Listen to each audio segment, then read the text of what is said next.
He was a rich CEO with high standards, until a funny cashier changed everything. Hello everyone.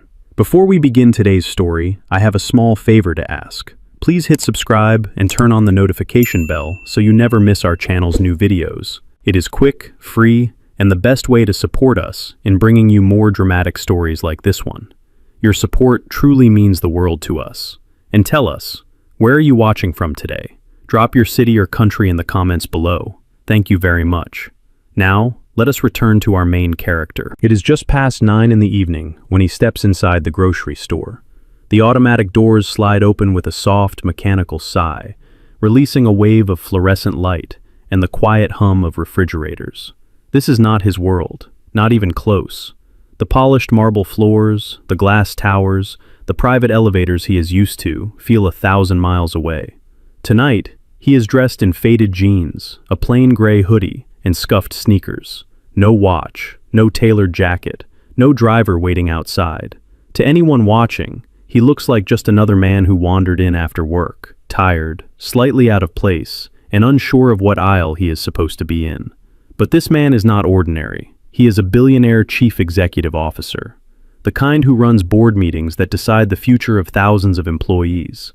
The kind who has dated women whose faces appear on magazine covers and billboards in Times Square. The kind who has always believed that excellence requires perfection, even in love.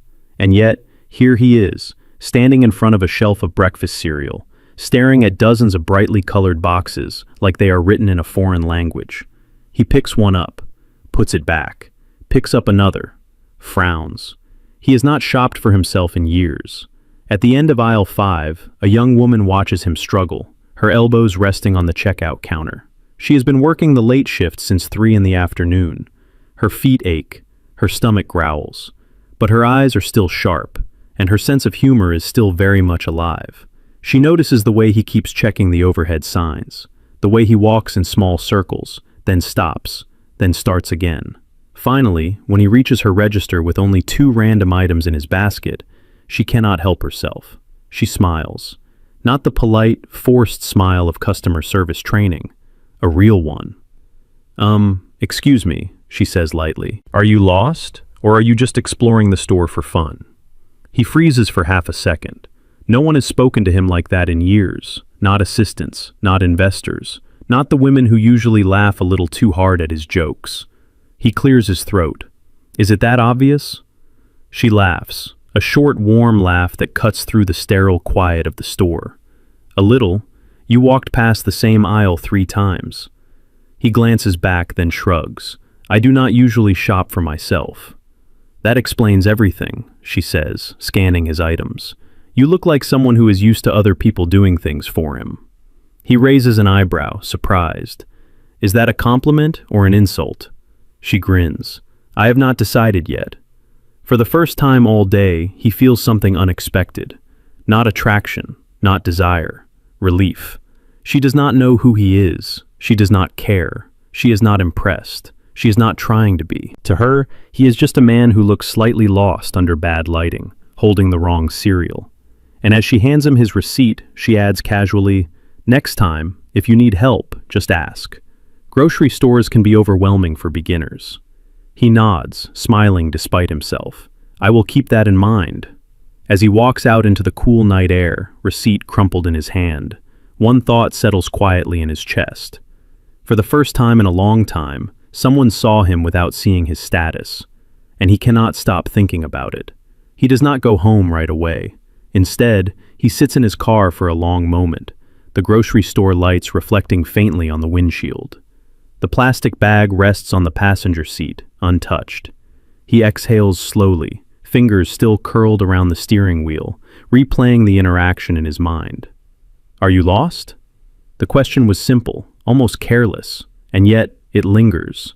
For most of his adult life, people have approached him with an agenda. They knew his name before they knew his voice. They studied his preferences, mirrored his opinions, laughed a second too late or a second too early. Even romance had become a transaction, carefully curated and painfully predictable.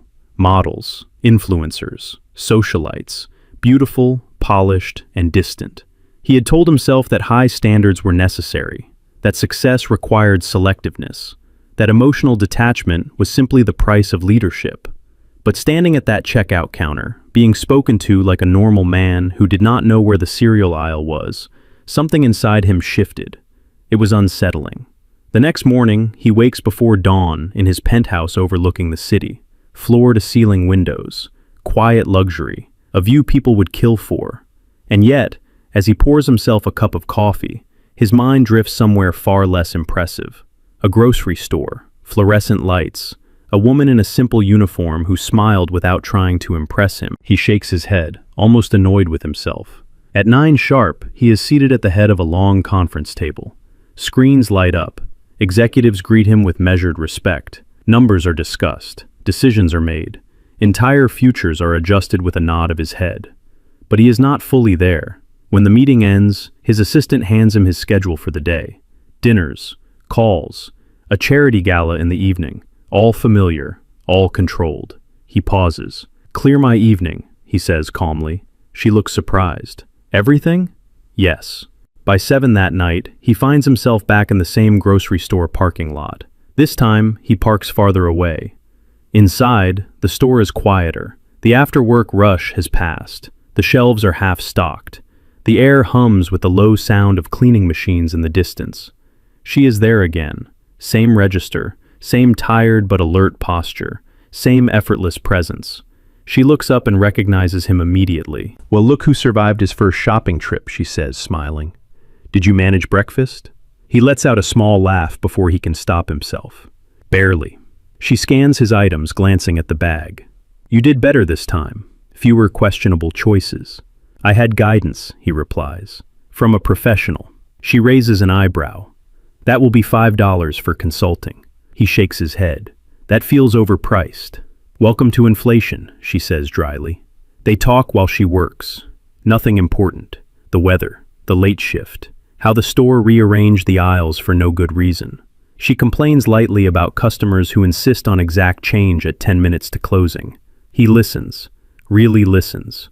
And for the first time in years, he does not feel the need to impress or explain himself. He notices small things. The way she thanks every customer, even the rude ones. The way she straightens a crooked display when no one is watching. The way her humor softens the sharp edges of exhaustion. She does not ask what he does for a living. She does not ask his last name. She does not ask anything that would give her leverage.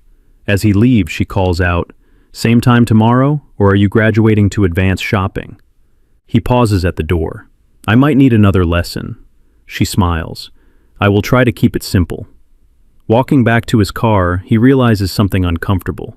This was not supposed to happen. He came here to observe, to test, to confirm that kindness still existed when status was removed. But somewhere between aisle 5 and the checkout counter, the test stopped being controlled. And for the first time in a long time, that scares him. The next evening, she notices him before he reaches the register.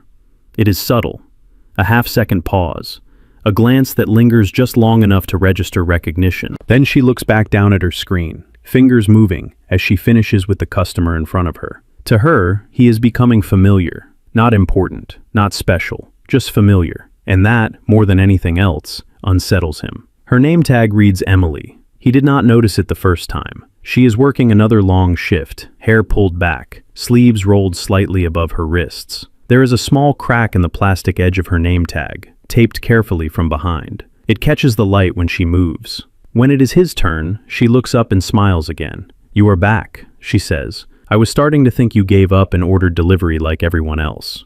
"I considered it," he replies honestly, "but I thought I should practice." "Brave choice," she says. "What is on the lesson plan tonight?" He glances down at his basket. Dinner. Something that does not come from a box. Her eyes widen slightly, impressed despite herself. Ambitious. For a beginner. As she scans his items, their conversation drifts, unforced and easy. She tells him she usually works closing shifts because they pay a little more. He nods, absorbing every word, even the ones most people would dismiss as small talk. What he does not say is that he has not heard anyone speak this honestly to him in years. Emily does not hide her tiredness, but she does not complain either. She jokes about customers who argue over coupons. She rolls her eyes at the store radio that plays the same songs every night. She laughs at her own stories, not caring if anyone else joins in. And still, She does not ask him who he is. That night, when he leaves, he notices something else. She says, "Drive safe," not because she has to, because she means it. The following days follow a quiet pattern. He returns to the store, sometimes with an excuse, sometimes without one. Sometimes he buys groceries, sometimes he buys nothing at all. Emily never questions it. She never assumes. To her, he is simply a man who stops by after work, a regular. And in her world, regulars matter more than important people. Between customers, she talks about her life in pieces, never all at once, never dramatically. She mentions her rent going up, her sister who lives out of state, her plan to save enough money to take a class next year, though she has not decided what kind yet. He listens, feeling something tighten in his chest. In his world, people announce dreams loudly. They brand them, monetize them, turn them into leverage. Emily speaks of hers like fragile things, kept close and protected. One night, a man in a suit snaps at her for taking too long. He taps his watch, sighs loudly, and mutters something under his breath. Emily apologizes calmly and finishes the transaction without reacting. When the man leaves, she exhales and shrugs. Some people carry their stress into the store with them. He watches her closely. "Does it not bother you?" She considers the question. "Sometimes, but it is not really about me, is it?" The answer hits him harder than he expects. Later, in his car, he sits longer than usual, hands resting in his lap instead of on the wheel. This was supposed to be an experiment, a controlled test. He wanted to know if kindness still existed when money was removed from the equation. He wanted proof that authenticity was not a myth. But Emily is not a data point. She is a person. And the more time he spends with her, the more dangerous the line between observation and attachment becomes. He tells himself he can stop any time. He tells himself this is still under control, but deep down, he knows the truth. The moment she treated him like a nobody, something inside him began to wake up, and he is no longer sure he wants to go back to sleep. By the end of the week, his visits are no longer accidental.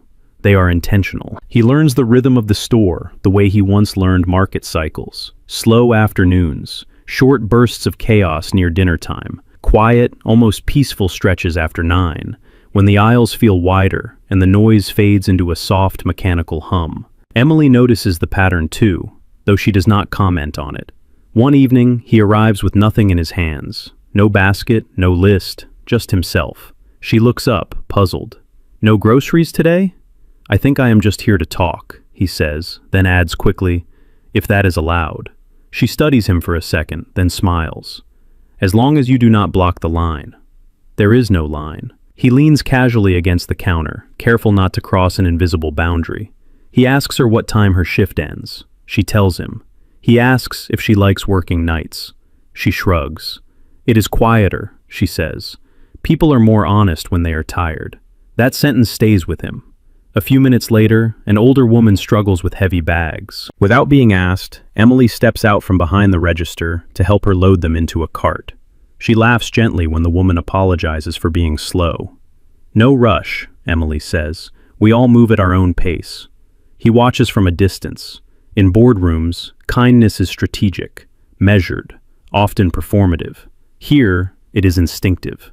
When Emily returns, she notices him still standing there. "You look like you are thinking very hard." "I am," he admits. "Dangerous," she says. "Thinking too much is how people forget to live." He smiles. "Do you always give life advice to customers?" "Only the ones who look like they need it," she replies. Over the next few days, the line between customer and conversation blurs further. They talk about food. He admits he cannot cook. She teases him, then offers simple suggestions, nothing fancy. Just things that taste like home. They talk about the city. He pretends to be unfamiliar with parts of it he actually owns. She points out parks, diners, places she likes because they are quiet and unpretentious. He never corrects her. One night, a sudden rush hits the store. A delivery issue. A register freezes. Customers grow impatient. Emily stays calm. She apologizes when needed, redirects when necessary, keeps her voice steady even when someone raises theirs. At one point, a customer snaps, "Can you hurry up?" Emily meets his eyes and says evenly, "I am moving as fast as I can. Thank you for your patience." No anger, no submission, just dignity. Something in his chest tightens again. After the rush passes, he finally speaks. "You handle pressure well." She shrugs. "Everyone has something heavy. This is just mine right now." "Do you ever wish for more?" he asks. She pauses, choosing her words carefully. "I wish for enough money, enough time, enough space to figure out what comes next." It is not ambition the way he understands it.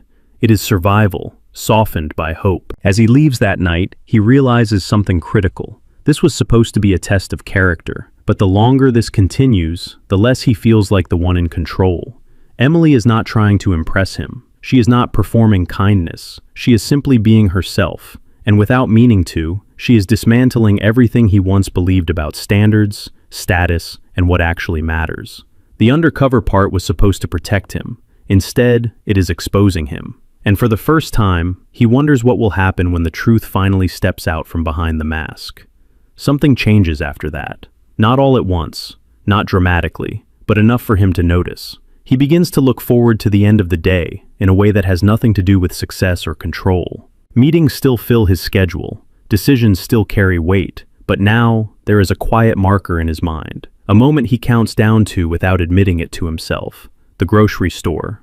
Emily. One evening, she is quieter than usual. Her smile appears, but it does not fully reach her eyes. He notices immediately, though he pretends not to. He places his basket on the counter and waits until she looks up. "Long day?" he asks. She exhales softly. Something like that. She scans his items more slowly than usual. He does not rush her. After a moment, she speaks again. "My manager cut my hours for next week. Says business is unpredictable." "I am sorry," he says, and means it. She shrugs, trying to brush it off. "It happens. I will figure it out." He wants to ask more. He wants to offer help, but he does not, because he knows that any offer from him, even a small one, could tilt the balance, and he is terrified of what that would reveal. Instead, he listens. She talks about budgeting, about choosing between things she wants and things she needs, about learning how to stretch meals without feeling like she is failing at life. Her honesty is quiet, unembellished. He feels something unfamiliar settle in his chest. Guilt. Not because he has more than her. He has always had more than most people. But because for the first time, he is sitting across from someone whose struggles are real, immediate, and invisible to the world that caters to him. And she is handling them with grace. A few days later, he brings her something small. A simple coffee, still warm, placed gently on the counter during her break. "I was not sure what you liked," he says carefully, "so I guessed." She looks at it, surprised, then at him. "You did not have to do that." "I know," he replies. "I wanted to." She hesitates, then smiles. "Thank you." It is a small moment, but it feels bigger than any grand gesture he has ever made. Over time, their conversations grow longer. They talk about values, about trust, about how people show who they are in moments when no one is watching. Emily tells him she believes character is revealed in how someone treats people who cannot offer them anything in return. He feels exposed, because that belief cuts too close to the truth. He has spent years surrounded by admiration that always came with conditions. Power attracts loyalty, but rarely sincerity. With Emily, there are no conditions. She does not dress differently when he arrives. She does not adjust her tone. She does not ask him for anything beyond conversation, and that makes him want to give her everything. One night, as he walks back to his car, his phone vibrates. A message from his assistant, a reminder of the gala coming up. A list of names that matter, a world that expects him to step back into place. He stares at the screen longer than necessary. For the first time, the life he built feels heavier than the one he is pretending to live. He realizes then that this is no longer an experiment. He is not observing kindness. He is experiencing connection, and connection, real connection, comes with risk. The longer he stays silent, the deeper the eventual betrayal will cut. Because he knows the truth now. Every laugh, every shared glance, every quiet conversation at the checkout counter is being built on a lie he is choosing to maintain. He tells himself he will reveal the truth soon. Tomorrow, maybe. But tomorrow comes, and he walks into the store again, drawn by the same warmth, the same unguarded presence. And as Emily smiles at him, completely unaware of the world he belongs to. He understands the real danger. Not that she will find out who he is, but that when she does, she may never look at him the same way again. The reveal does not happen the way he imagined. It is not quiet, it is not private, and it is not gentle. It happens on a Thursday evening, the night of the charity gala his assistant had reminded him about all week. An event he usually attends without thinking. A room full of donors, cameras, polite applause, and familiar faces. A world he knows how to survive in. He tells himself he will stop by the store first, just for a moment, just to see her. Emily is finishing up a rush when he arrives. Her hair is slightly messier than usual, her smile more tired. When she sees him, it still appears, instinctively. "Hey," she says, "you are early today." "Something like that," he replies. They exchange a few words, light and familiar. Nothing feels different yet, and for a brief, foolish moment, he wonders if he could delay the truth again. But then his phone vibrates. Not a message, a call. His assistant. He silences it. Emily notices. "Important?" "Yes," he admits. "I have to go somewhere." She nods. "Well, good luck, wherever it is." He hesitates, then says, "Maybe I will see you later." She smiles. "I am here until closing." An hour later, Emily steps off her shift early. Her manager waves her out, telling her to enjoy the rare free evening. She pulls on her jacket and walks toward the bus stop across the street, phone in hand. That is when she sees him again, but this time, she almost does not recognize him. A black car idles at the curb. A driver steps out, opening the door, and standing beside the car is a man in a tailored suit, posture straight, expression composed. Him. The hoodie is gone, the scuffed sneakers replaced with polished shoes. His presence is different now, sharper, heavier. Surrounded by people who clearly know who he is, Emily slows, confusion knitting her brows. Then she hears it. "Sir, they are waiting for you inside," the driver says. "Sir." She stops walking. Her phone buzzes with a news notification. A headline flashes across the screen, half seen, half understood. She looks up again. The pieces fall into place too quickly, too cruelly. Her chest tightens. He turns and sees her. For a split second, his face betrays him. Recognition, guilt, fear. They hold each other's gaze across the sidewalk, the distance between them suddenly vast. Emily takes a step forward. "Is that you?" she asks quietly. He nods. There is no point lying now. "Yes." "You are..." She struggles to finish the sentence. "A chief executive officer," he says. "Yes." The words land hard. Everything replays in her mind. Every conversation, every smile, every moment she thought was simple and real. "So that was what this was," she says, her voice steady but cold. "An experiment?" "No," he says immediately. "It started that way, but it stopped being that." She laughs once, sharply. "You let me talk about my rent, my hours, my life, and you never thought to tell me who you were." "I was afraid," he says. "Afraid that the moment you knew, everything would change." Her eyes shine, but she does not cry. It changed anyway. People begin to stare. Someone recognizes her from the store. Someone else recognizes him from the news. Emily takes a step back. "You do not get to decide when honesty is convenient," she says. "I treated you like a person because I thought that was all you were letting me see. I wanted you to see me," he replies. "Not my money, not my status. And I wanted the truth," she says softly, "from the beginning." She turns away. As she walks toward the bus stop, he calls her name once. She does not turn back. That night, the gala proceeds as planned. Speeches are given. Donations are announced. Applause fills the room. But he barely hears it. All he can see is the moment her expression changed. The moment kindness met deception. And he knows now that no amount of wealth can undo what honesty could have prevented. The days that follow are quiet. Too quiet. He does not return to the grocery store. Not because he does not want to, but because he knows showing up again would not be kindness. It would be pressure. And after everything he took without permission, the last thing he has the right to do is demand her presence.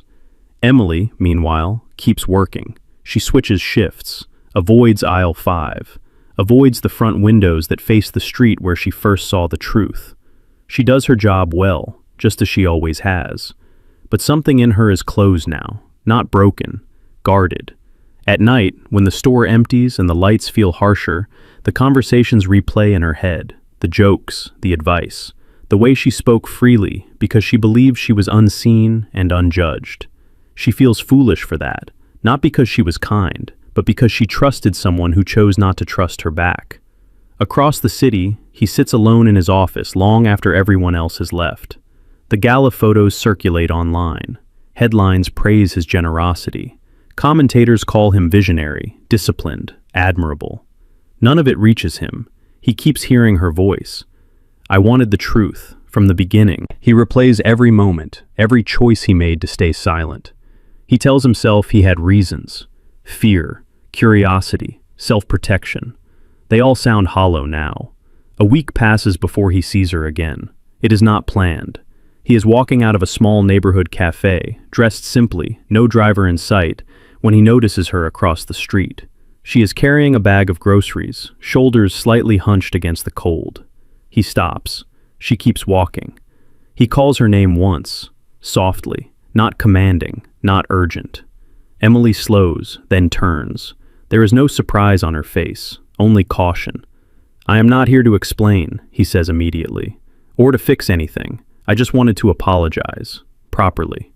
She studies him, weighing the distance between them. You already apologized, she says. That does not undo the choice. I know, he replies. I am not asking you to forgive me. Then what are you asking for? She asks. Nothing, he says. I needed you to hear this without an audience, without power. I was wrong to turn your life into a test. You deserved honesty, not observation. Her jaw tightens.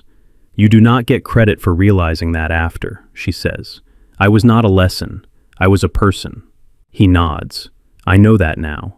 Silence stretches between them. Cars pass. People move around them, unaware of the weight hanging in the air. Emily finally speaks again. Do you know what hurt the most? He waits. Not that you were rich, she says, but that you saw my kindness and still decided I could not handle the truth. The words land heavier than anger. He swallows. You are right. She exhales slowly. I meant what I said back there.